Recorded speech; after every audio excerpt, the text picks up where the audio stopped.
Johnny Fontana, real world INFJ Scorpio, back with another video.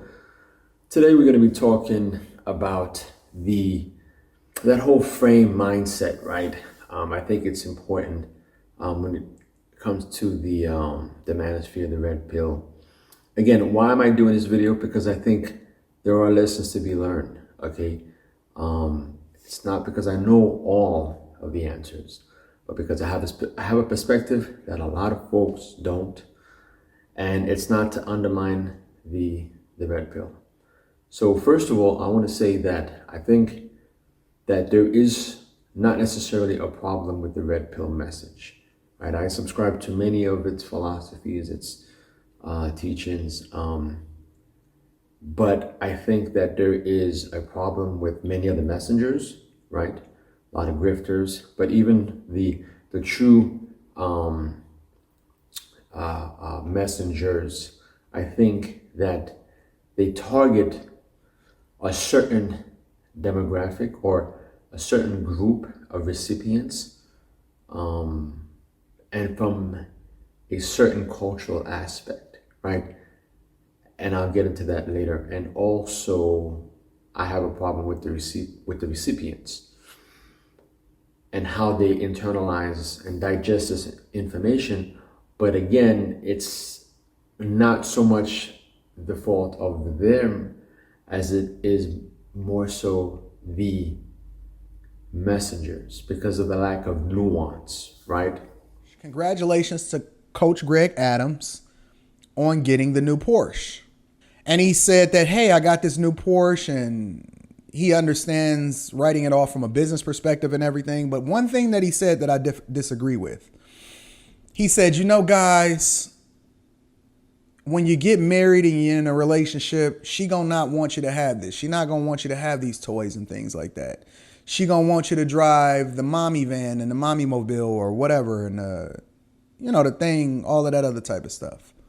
I have to tell you guys, and I have to ask you guys, are you getting the right information all the time? It doesn't mean that Coach Greg Adams don't have some good points and some things that he says, but you can't agree just for the sake of agreeing with every single thing that everybody says just because they say it.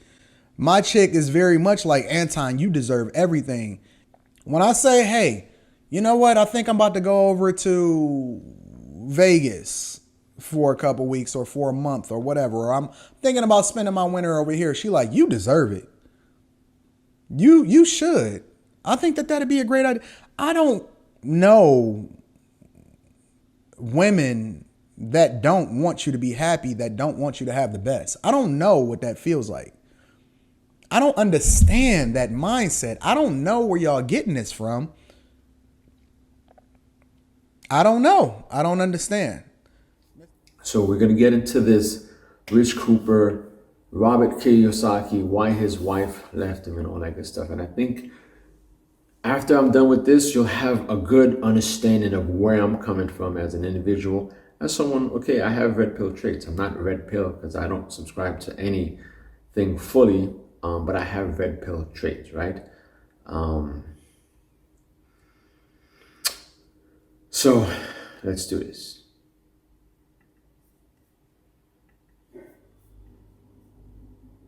Can we talk about the whole betatization through 1,000 concessions process that you went through with your marriage? Because I mean, you've been pretty open about it. I mean, you called yourself a big fat beta, and you loved your wife to death. You didn't do anything outside of the marriage, and it just kind of the knot sort of untied itself over time.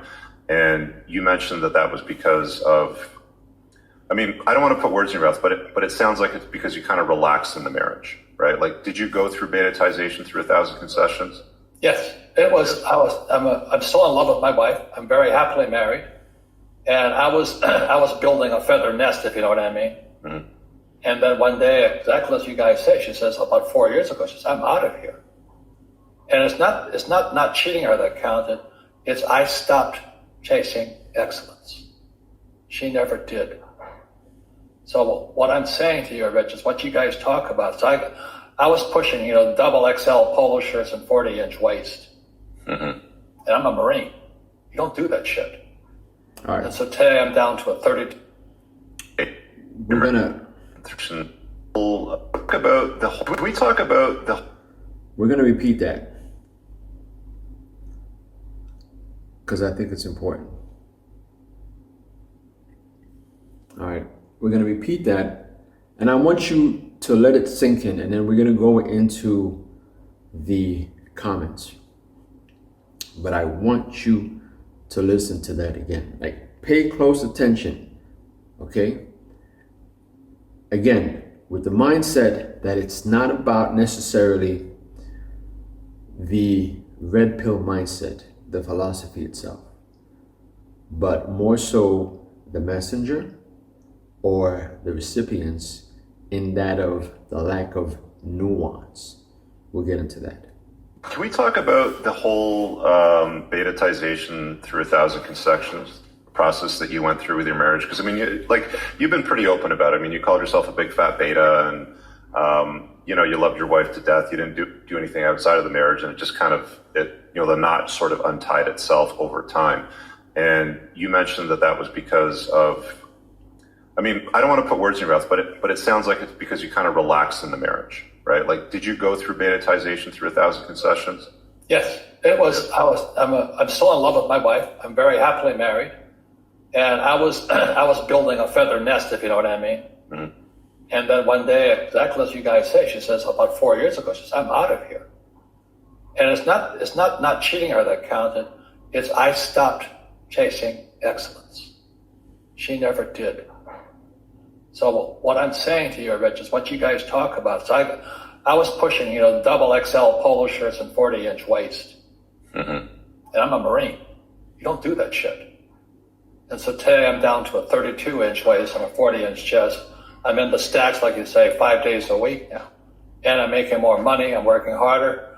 I'm focusing on this here is what can I do that makes me more excellent? And when I do, the rest falls in place. A lot of people, oh yeah, I'm going to go on a diet. I'm going to go work out. Or anything. And the reason is emotionally it gets in the way. I get up this morning and go, I don't want to go to the gym. I don't want to. We had Dr. Nicole on with me, who was detoxing me. That detox is a killer because all my addictions come up. Like drinking and eating. But unless she was there, unless I was going to do it, go through the 21-day process of detoxifying my organs, I'd still be a fat beta male. But what came up immediately is headaches, pain, misery. I hated it. I wanted to eat. I wanted to drink and all this, and not go to the gym. So every time I'm in the gym, I hear your words. Chase excellence. What do you have to say to the guys out there that, I generally call them just doomers now. Like, they're all doom and gloom, and they would say something like, well, if a guy like Robert Kiyosaki couldn't keep his wife around, what makes me think I can do it? Like, why should I get married? Why should I even bother with women? All right. We're going to pause for a moment there. I want you to think. Like, before I get into this, because I wanted, again, this is a place to learn, but it's not about me constantly teaching you, right? That's not what I do. I'm not in the business of teaching people and amassing a whole lot of followers who subscribe to my philosophy. We come together as a unit and we assess and we pick apart things and we figure things out. And because of my experience, I can provide that to you, and then you go on with the experience that you have and the shared knowledge, and then you create your own experiences, right? So it's not about me just dishing everything out to you. So we're gonna go ahead and take a moment, about 10 seconds, reflect on all of that.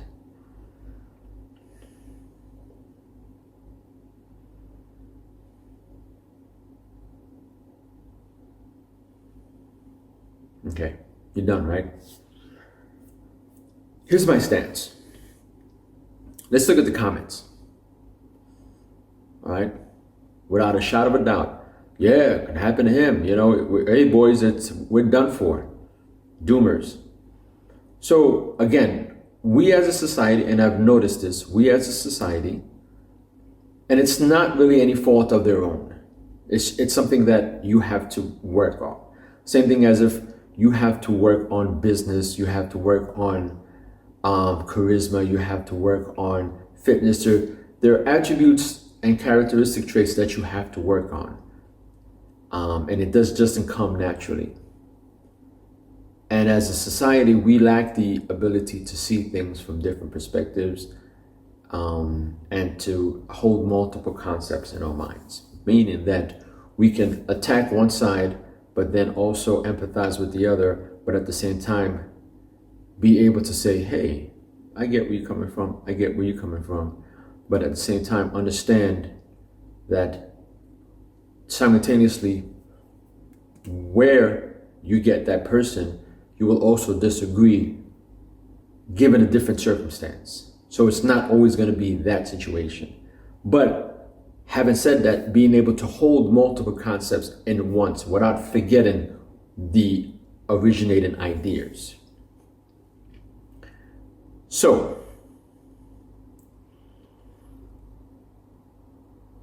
we teach, well, not me, but the red pill teaches, obviously, or one of its pillars or teachings is to chase excellence, right? Self-preservation, uplifting, self-purpose.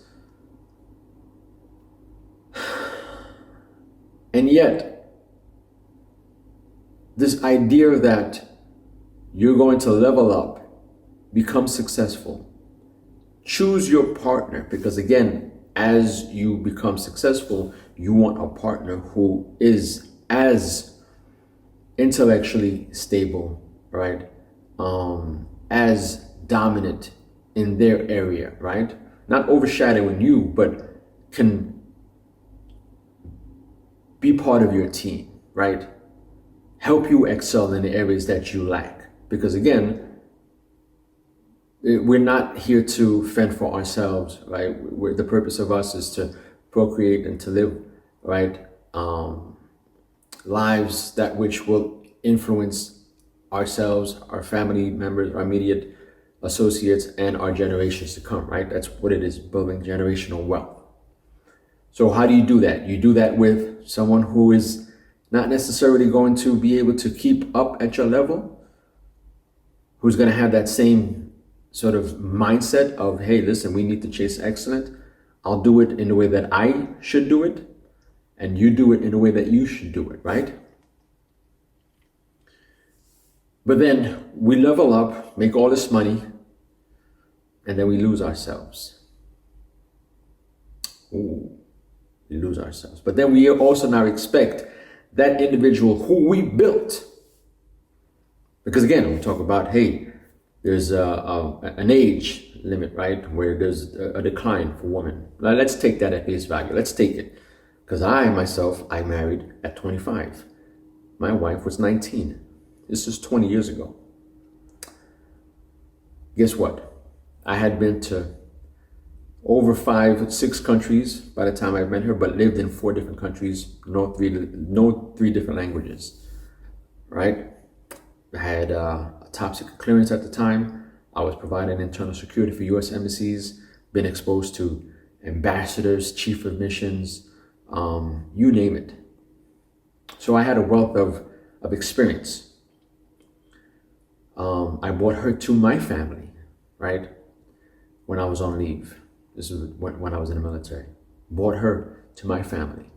My family comes from a traditional background, Caribbean, where there's a lot of traditional goings or doings rather.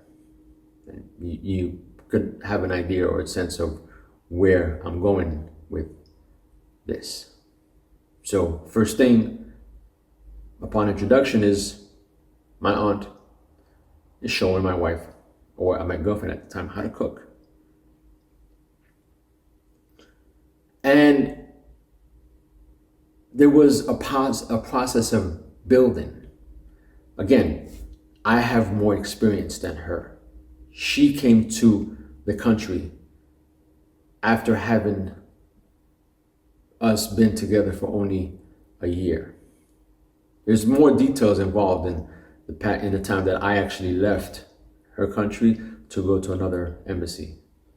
But in that time, we still communicated. And then I ended up proposing to her.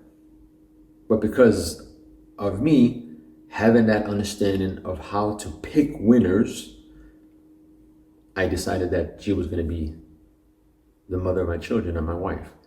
But there was a building process because she knew English, she knew Russian, she knows 3 languages, but she didn't really have any experience outside of her little country in Latvia, Riga, Latvia, in the Baltics, Eastern Europe. And so there was a building process, right? I built her. I taught her how to drive. I built her resumes. And because of that, where she is right now, it's a combination of she doing for me and me doing for her. How she represents her role and how I represent my role. But again, me being a prior sergeant of Marines, I will say it again, me being a prior sergeant of Marines, I understand level of dedication, a level of leveling up, pursuit of excellence, the few, the proud, the Marines. I understand that. So during the building process, it's all about the level of excellence, constant movement, constant expectations, high expectations within the family household. Even within the kids now, there's a high level of expectations. Because again, I built that. Me instilled that. So guess what? If I lose myself and my wife leaves, and I'm going to whine and say, oh, well, all women are whatever the case may be because I lost myself. So essentially, it's like we have this idea that, yeah, you level up, you get all this money, you get the power, then you get the woman, but then you just chill. You lose yourself, and then you expect now the woman to accept you losing yourself. But what does that essentially mean? That means that you are content with being a woman who's in a relationship and who thrives on enduring the presence of a fat, lazy slob. And so we talk about cheating and all this kind of crazy nonsense, but you got all this money, you're a fat slob, you're not holding it down. Again, holding multiple concepts, but then your wife is cheating, but then you're wondering, why is she cheating? But you're not even leveling up, dude. You lost yourself. So what is she supposed to do? You built that. She stopped chasing excellence. You did. You built a machine. You built a machine to work for you, but instead you lose yourself. So who now she's going to work for? Somebody else, my friend. But we don't talk about that. Like this, again, that's what I'm saying to you, dude. That's what I'm saying. Like for guys like us, we don't have a space here. Because when we have our issues, as say the red pill married, whatever you want to say it. Because again, I have to revert to it because this is the red pill space, the manifest space. When we have our issues, and let's say our wives are not leveling up and whatever, and we have issues, and we want to decide whether we want to stay in a marriage or not because our wives aren't moving right in the direction. No matter how much we've sort of like put things into place, they go back to their default mindset or their default frame because they constantly need that tugging, and you're just tired of tugging in order to maintain that. And because again, you built something, you got to maintain it. That's what people don't understand, man. You build that machine, you got to maintain that machine. You can't build that machine and all of a sudden expect the machine just to be on its own. That's what people don't get, dude. You build that machine, you build that fitness, that mindset, guess what? We're going for a run. Last time when I went home, okay, the week, that Saturday, right before I came back to Turkey, I went on a 5-mile run with my wife. You build that machine, you have to maintain it. That's how it is. You have to maintain it. not anyone else, not her. You got to maintain it. Because that machine is going to work for you, essentially. But you lose yourself, guess what? Like I said, that machine is going to go work for somebody else. And that's the dissonance, that's the nuance that is missing within this space here. Because you have guys like me who sometimes we lose ourselves. Not necessarily in our frame, but more so like man, like I'm done with this whole maintaining. Like I just want a car that all I need to do is just an oil change, and I don't have to worry. I just want to get a Honda and then just do the oil change and not have to worry about anything. That's what most guys want. But when you get that Benz, dude, and the parts are expensive and you constantly got to do maintenance on that thing, man, and ensure that it's running properly, sometimes you're like, dude, oh, I don't want to do that. You see what I'm saying to you? And it's like, what do you do?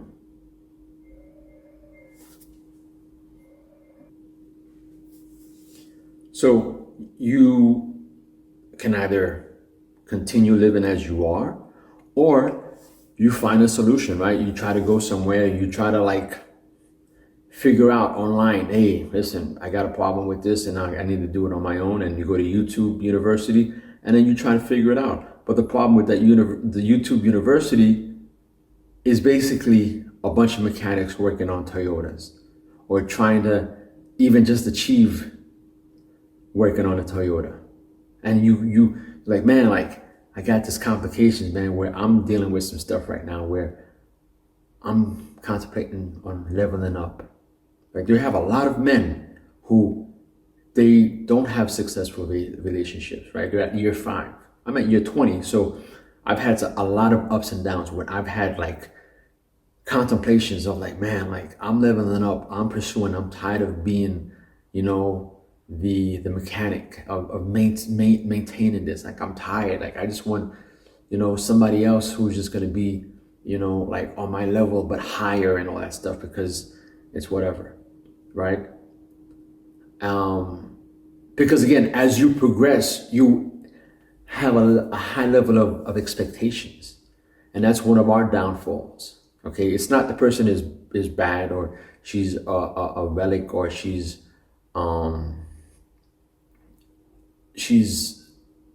someone who doesn't deserve to be in your presence. It has nothing to do with that.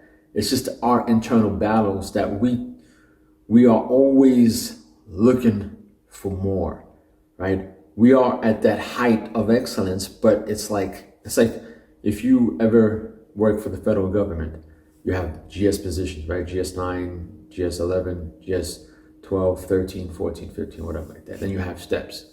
Okay, so let's just say like I'm a GS 14, 15, right? I'm already there. Like I don't need like, let's say GS 9 makes like, you know, let's say 45,000. GS 11 makes, you know, 50, 55. GS 12 makes 60, 65. GS 13, 75, you know, to 80 depending on your location. GS 14 up 100, whatever. So let's say you got GS 13, GS 12 to 14 to 15, one of those. You're good. Like you're making over 80 grand with benefits, right? So you're not really having to like chase because you're already there. You're just basically going through the steps. So every pay grade has steps. You got GS 12, step 1, step 2, up until step 10. And then you move on to the next. Or you just apply for another position where you've done work that is equivalent to that of experience of where you are now and that grade ahead, right? But if you're already a GS 13, right, you're good. You can just ride it. You just basically go in GS 1, GS 2, GS 3, whatever. So you're making incremental progress, but you're not chasing excellence because you're already there. You're already there. Like you don't need, you're just making incremental progress. You see what I'm saying to you? So for us, when we're there, and let's just say the person who may not have as much high expectations is not performing according to our high expected standard, then we start thinking, man, maybe we need to level up. We need to do this. So we may need someone to also help us, put us at bay, because at the end of the day, it's not our wives that are not having sex with us. It's we are not having sex with our wives. You see what I'm saying to you? So that's the difference. What I'm trying to explain to a lot of men who don't understand this space. And this is the space that a lot of folks don't understand. And you can have this without having the whole women are this, women are that, or women are always out to get you and all that stuff. Because I'll tell you what, my wife is not out to get me, because first of all, again, I've built her. Okay? In a sense that she is who she is, but I've led her. It is what it is. If I go to another country and then I follow her into her country, she's then going to build me to who I am. Like, let's say I decide right now I want to go to another country, or I'm going to live in her country. I'm going to have to acquiesce to that culture and do all the things that are necessary in order to level up there. So she's going to have to put me on with the laws, with the pool, with the language. So she's going to build me. You see what I'm saying to you? So it's not from a place of of any lesser. I'm not looking at a person as it's like, hey, at some point in time, you're not there yet. So I need to build you. That's how it is. It's the same thing as a father. I wasn't there yet. She had to build me into being a father. She had to build me into cooking. Like, I was not a cook. Now I cook Thanksgiving dinners. She built that into me. You see what I'm saying to you? So again, it's 20 years, dude. You know what I'm saying to you? I'll be 50 in 5 years. Like, let's stop the whole projection thing. And I'm doing some projection right now because I'm projecting the counter arguments, because that's what people are. They fall into this default mindset because they don't understand the nuance, and they don't understand that place of coming from a sense of excellence there. The default is excellence. You're just going through the increments. It's not, like, I'm going to level up. You know what I'm saying to you? I'm going to level up because because you maintain who you are. You're a Marine, you don't go outside of 5-10 pounds, which you can't recover within a month. You just don't do that. If you lose yourself during the Christmas holidays, guess what? 5-10 pounds max. And within 1 month, guess what? You're back to who you are. But you're not to the point where you are changing wardrobes because you've gotten so big, or you've had to lose so much weight. No, because you're already there. So you don't actually have to work so hard. And that's the mindset, just being already there, having that mindset already, that default mindset of excellence, that you're not having to chase.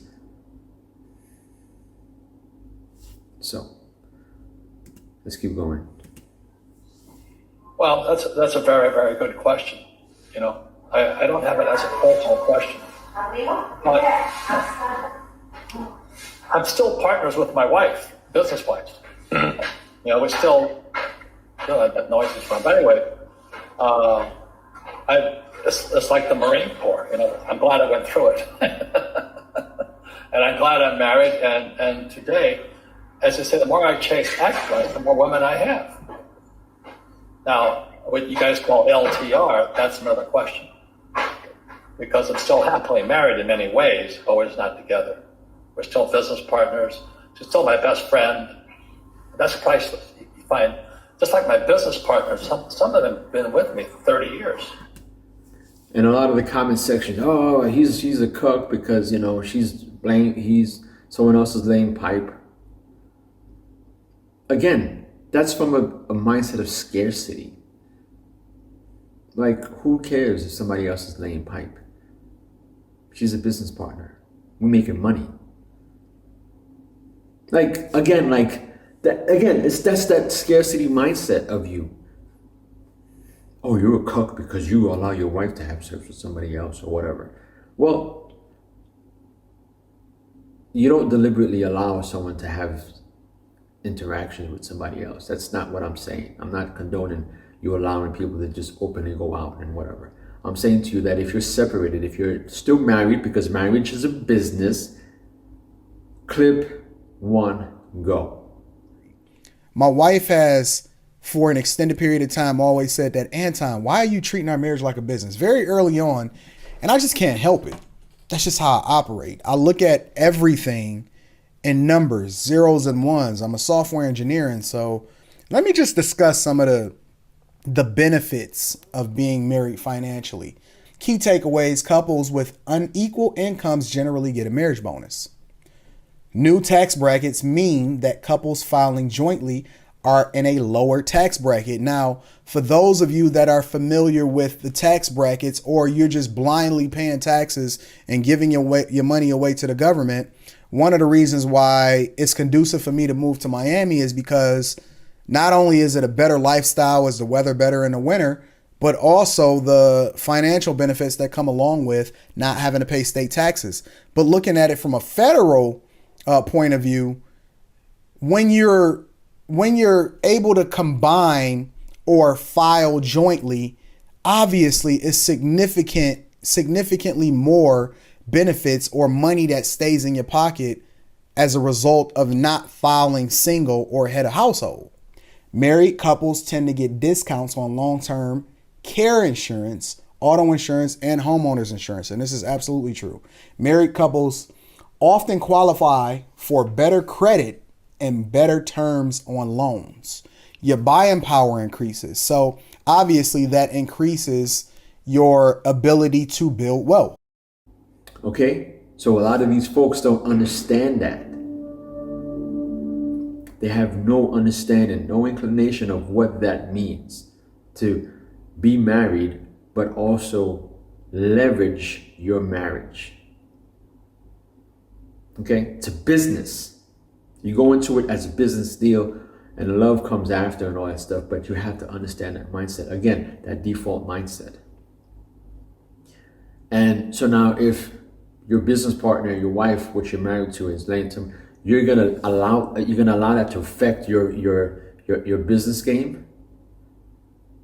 Again, that's you. That's that mindset. You talk about the truth and all this stuff, but yet you're gonna allow that to affect, again, not being able to understand the nuances of this game, man. That's what I'm trying to explain. That's priceless. And I've met, scumbag business people.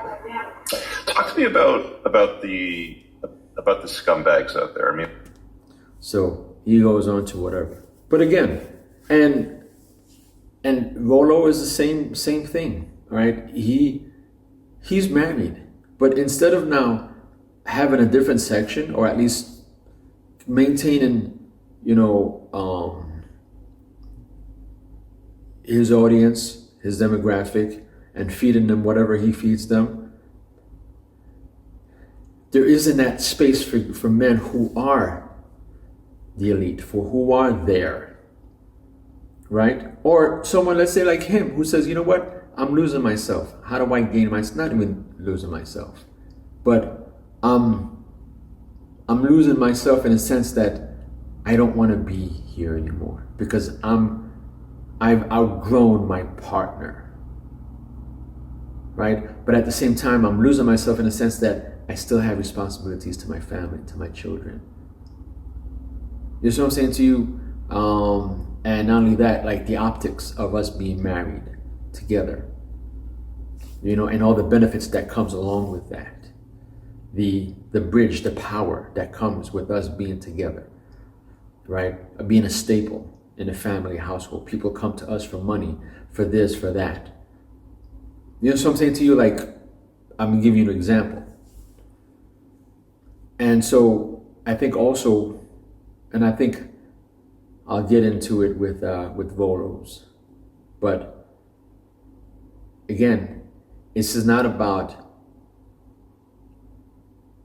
undermining the red pill message. It's not about that. It's about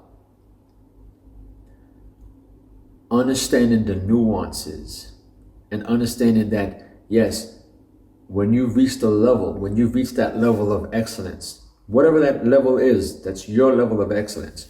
It's about maintaining and just making incremental progress notes, right? Or progress moves, rather.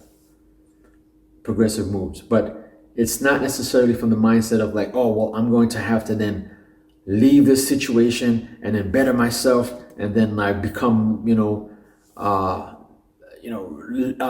raise my sexual market value and all that. No, it's already there, dude. It's already there. You already had it. You know what I'm saying? You just chose to just level up and upgrade.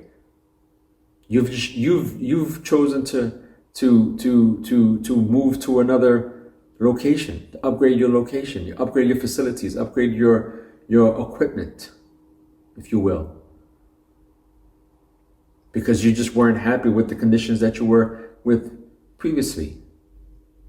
But it's not because, the system wasn't working because they just failed. No, it's just you weren't satisfied because of you being at that default mindset of excellence already, that if the equipment is not working to your standard, then you need to decide. But again, the questions for many of us is like, okay, if we then decide to relocate, if we decide to sell this business and we move on to another location, what are the implications? I lose customers, right? I have to now build a new set of clients, right? I have to now garner and generate reputation that I would not have had if I remained here. So am I willing to lose out on reputation and continuous business and further in my business, right? Because I'm just not happy with a few things, or I'm not happy with doing the work to actually build and maintain that equipment. Well, I can actually fix that equipment on my own. I can fix it. I can maintain it and make it better than what it is. Or I'd rather go out and buy a new set of equipment and now have to now work twice as hard in order to get leads and generate more business than I would have if I just stood here and then actually worked harder. It's a decision that you have to make. It's one that one has to make. It's not whether it's right or wrong. It's like, but in that process, in that decision-making process, who do you have to look to? Who's not going to look at you and say, oh, you're an a-hole, you're a jerk for moving on. Or, you know what, like, she's sucking the life out of you. You need to move on. Like, you need nuance. You need someone who's going to be able to provide you a perspective. And we as men, we're not getting that here within the space. And then, again, there's another space where you become like, because we're all human, right? We get into our immature phase, like, I want that. Like, I want that motorcycle. Like, I don't want this. Like, dude, like, it's perfect. Like, why do you want it? Like, I just want a new motorcycle. Like, but why? Like, you don't have a car payment. Like, you don't have a payment. Like, why are you gonna? I just want it because I just want to look good. Like, we get into our phase, and then after that, you realize, you know what, dude? Like, I really don't need that. Like, someone talks some sense into you, like, yeah, I'd rather just take that money and invest it, in some other properties, rather than, or when I say investing in some other properties, maybe like investing in like, buying equipment or buying some countertops, for a house that we have or whatever like that, or installing a fence, right, in one of the houses, whatever, in order to up that value, and we can sell it for higher, or we can rent it at a higher price than actually having to buy myself another motorcycle. You know what I'm saying to you? So, but again, if you're not talking to the right people, and they're just all about giving you one message, it's not to say that it's wrong. It's going to be very difficult for you to be able to wager through all of this mess without, again, the whole idea of like, well, Don't do it. Well, no, but I want perspective. I don't want you to just be like, don't do it because you're gonna lose your money. I want to hear both sides. Well, yeah, if you can do this, you can get that motorcycle, and you can do that too as well. There may be situations where you can. Well, listen, you know what? You get your motorcycle now, and after you pay it off, then whatever. Or how many homes do you have right now? Okay, can you make that sacrifice? You know, like, can you get your motorcycle now and be a little bit happy, and then just, you know, can you afford to not, you know, or can you afford to rent that home at the same price and not really need to increase the value, and while making yourself happy? Like, having that conversation with somebody where you're able to you provide that both perspectives, and then you come to your own conclusions based off of sound, you know, counsel, right? And that's the whole point of this. Another one down. Johnny Fontana, Real World INFJ Scorpio. We out.